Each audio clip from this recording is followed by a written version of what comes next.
Hello tout le monde. Bon, dès aujourd'hui, on se retrouve à l'intérieur parce que le temps n'est pas super. On va voir ensemble qu'est-ce qui s'est passé cette semaine pour Orphée. Donc on se retrouve pour ce deuxième épisode sur sa gestation. Si vous...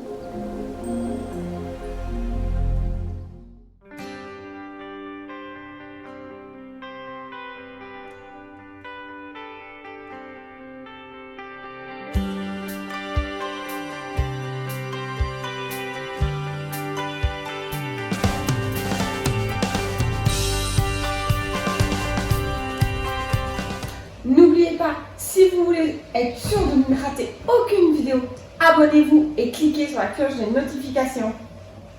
Alors, cette semaine, que s'est-il passé? Bon, au niveau d'Orphée, je vais être très honnête, bon, il n'y a encore aucun signe et c'est normal.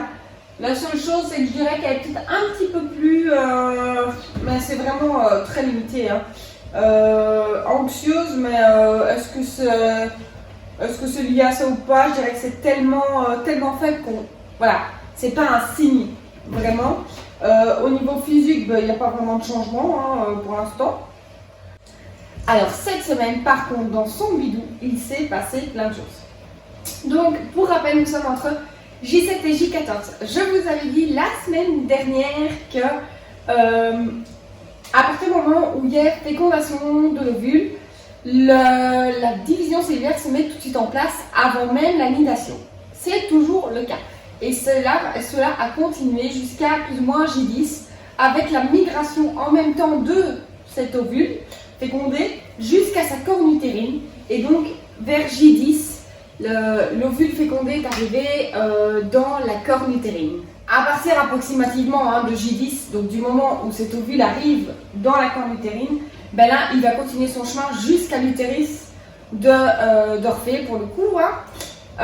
Et pendant ce temps-là, une fois que les premières divisions cellulaires ont commencé au sein même de cet ovule, la division cellulaire de tout ce qui est extra-embryonnaire va commencer aussi, c'est-à-dire le placenta, le cordon ombilical, la poche qui lui permet de grandir, la poche des os comme chez nous.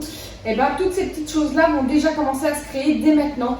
Ça c'est le cas aussi chez nous, c'est une des premières choses dans la grossesse féminine qui se crée aussi au niveau embryonnaire, c'est cette poche et ce placenta, etc. qui protège les petits.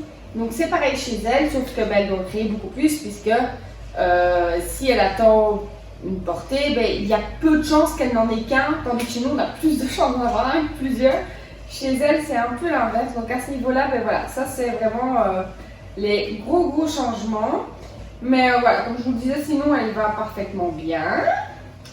La semaine prochaine, on se retrouvera pour la 3e semaine de gestation d'Orphée, où vous verrez que là par contre, au niveau d'Orphée, on va commencer normalement à pouvoir avoir quelques signes qui pourront nous aiguiller. Bien sûr, je vous donnerai les signes de manière assez générale, mais aussi ceux que Orphée me présentera si elle m'en présente, ainsi que tout ce qui va se passer, puisque à partir de la semaine prochaine, on va rentrer dans ce qu'on va appeler la deuxième phase de la gestation, qui est à partir du moment où il va y avoir une nidation.